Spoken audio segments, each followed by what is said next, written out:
अपना शब्द प्रस्तुत करना चाहूँगा आप लोग के बीच में।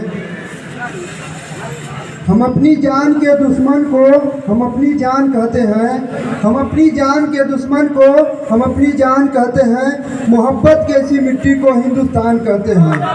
जो दुनिया में सुनाई दे उसे कहते हैं खामोशी, जो दुनिया में सुनाई दे उसे कहते हैं खामोशी, जो ये दुनिया में सुनाई दे उसे कहते हैं खामोशी, जो आँख से दिखाई दे उसे तूफान कहते हैं। जो ये दीवार की सुराख है, जो ये दीवार की सुराख है, वो चाइना, अमेरिका, पाकिस्तान साजिशों का हिस्सा है, मगर हम इसे अपने घर का रोशनदान कहते हैं। परम सभी सम्मानित गणमान्य व्यक्ति, सभा में उपस्थित सभी शिक्षक और बुजुर्ग, सभी को आपके बीच में मैं अपनी शब्द प्रस्तुत करना चाहूँगा। आज़ादी, आज़ादी का असली मतलब वही समझ सकता है जिसने कभी गुलामी की हो। हम सब सौभाग्यशाली हैं कि हम लोगों का जन्म स्वतंत्र भारत में हुआ। यूँ तो आज़ादी के अलावा 1857 में ही चल चुकी थी, वही साल बन के 1947 में आज़ाद कराई गई। प्राचीन, मध्यकालीन, वर्तमान के उदाहरणों को मैं स्पष्ट करना चाहूँगा। जब हम फिरंगियों के फेरे में फंस गए थे, रगंदे बसंती चोला एक आवाज़ पर टोले के टोले मर जाते थे और 5-5 डिग्री का तूफान अंग्रेजी शासकों के जड़ों में उफान ला देता था। तब आदमी मर जाते थे, मिट जाते थे, फांसी चढ़ जाते थे, वो भी देशभक्ति साबित कर रहे होते। क्यों? क्योंकि उस समय देशभक्ति भी कसौटी हुआ करती थी।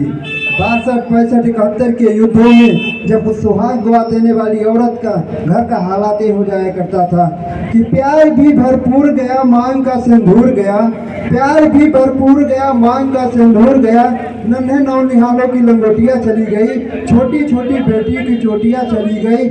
आपके लिए तो एक आदमी मरा है साहब, मगर मेरे घर की तो रोटियाँ चली गई वाले हालात हो जाने के बावजूद भी एक माँ अपने बेटे को सरहद पर भेजकर और एक खत लिखा कर भेजा करती थी कि अम्मा ने खत लिखा है बड़े ही चाहों से, अम्मा ने खत लिखा है बड़े ही चाहों से, पुत्र मेरे मत घबराना, 1 इंच पीछे मत हटना, चाहे इंच इंच कर जाना, चाहे इंच इंच कर जाना। तो पूरा परिवार देश के लिए मर जाने कहता था, मिट जाने कहता था, फांसी चढ़ जाने कहता था, किंतु आज देश न मर जाने कहता है, न मिट जाने कहता है, न फांसी चढ़ जाने कहता है। हमारे विचारों में सबसे बड़ा देशभक्त वही है जो कोई काम सच्चे मन से, लगन से करे, वही सबसे बड़ा देशभक्त है। मैं नहीं मानता हूँ कि फेसबुक और व्हाट्सएप के डीपी को 3 रंग में रंगना ही देशभक्ति है। अगर साल में 2 बार तिरंगा हाथ में ले लेना ही देशभक्ति है, तो मैं पूछना चाहूँगा कि फुटपाथ पर रहने वाला बच्चा जो ट्रैफिक के छांव में नंगे पांव जब तिरंगा बेच रहा होता है, क्या वो देशभक्ति है? वो देशभक्ति नहीं है, उसकी भूख की पेट की शक्ति है। न वो मस्जिद को जानता है, न शिवालों को जानता है, न वो मस्जिद को जानता है, न शिवालों को जानता है।